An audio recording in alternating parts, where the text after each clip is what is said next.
परमेश्वर का अस्तित्व। कुछ लोग जानते हैं कि परमेश्वर है, परंतु कुछ लोग नहीं मानते हैं कि परमेश्वर है।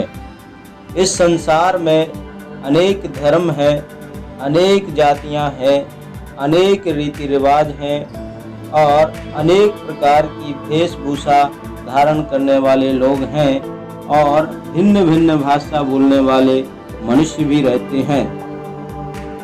इनमें दो तरह के लोग हैं, एक ईश्वर में विश्वास रखते हैं, दूसरे ईश्वर में विश्वास नहीं रखते हैं। ईश्वर में आस्था रखने वालों को आस्तिक कहा जाता है, परंतु जो ईश्वर में आस्था नहीं रखते उन्हें नास्तिक कहा जाता है।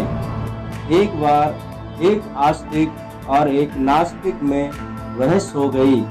आस्तिक ने कहा इस सृष्टि को बनाने वाला परमेश्वर है, परंतु नास्तिक ने कहा इस सृष्टि की रचना अपने आप हुई है, कोई ईश्वर नहीं है, कोई परमेश्वर नहीं है, ये सब काल्पनिक बातें हैं। तब आस्तिक ने अपने हाथ से घड़ी निकालते हुए कहा इस घड़ी को ध्यान से देखो। एक बार एक ज्वालामुखी के फटने से विभिन्न धातुओं के टुकड़े निकले और वे आपस में जुड़ गए और इस तरह घड़ी का निर्माण हो गया। यह सुनकर नास्तिक जोर जोर से हंसने लगा और बोला असंभव, ऐसा कभी भी नहीं हो सकता है। आस्तिक इसी मौके की तलाश में था। उसने कहा हे मित्र, तुमने जो कहा है वह सत्य ही कहा है। जब यह छोटी सी घड़ी अपने आप नहीं बन सकती है तो ये ब्रह्मांड जो असीम है, अपार है, अपने आप कैसे बन सकता है। जिस प्रकार किसी वैज्ञानिक ने इस घड़ी को बनाया है, उसी प्रकार इस सृष्टि की हर एक चीज को परमेश्वर ने रचा है।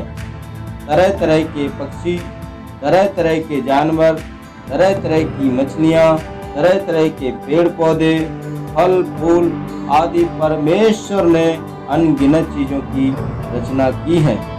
पर यह बात नास्तिक की समझ से बाहर थी और वह वहां से चला गया। कोई इस बात को माने या ना माने, पर हम परमेश्वर के अस्तित्व को नकार नहीं सकते हैं। क्या आंख बंद कर लेने से सूर्य छिप जाता है? क्या हवा के ना दिखाई देने से उसका अस्तित्व मिट जाता है? नहीं, बिल्कुल नहीं। वैसे ही हम परमेश्वर पर विश्वास करें या ना करें, हम उसके अस्तित्व को नकार नहीं सकते हैं, क्योंकि इस सृष्टि की हर एक चीज उसके हाथों की रचना है और उसके हाथों की कलाकारी है, जो अपने सृष्टिकर्ता के कार्यों का वर्णन कर रही है और उसकी गवाही दे रही है कि वो है।